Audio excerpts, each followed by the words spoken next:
ओम नमः शिवाय महारुद्राय हर हर महादेव शिव शंभो बाबा धवलेश्वराय वालालिंगाय नमः।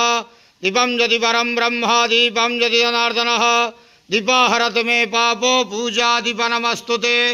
धवलेश्वराय वालालिंगाय नमो नमः। संसार सुखी रखंतु।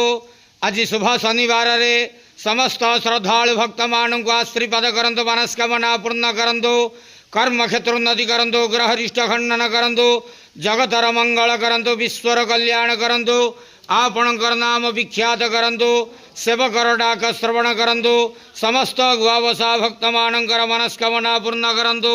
जो जो भक्त माने आपण पाखरे मानसिक रखिछंती तांक मानसिक पूर्ण करंतु।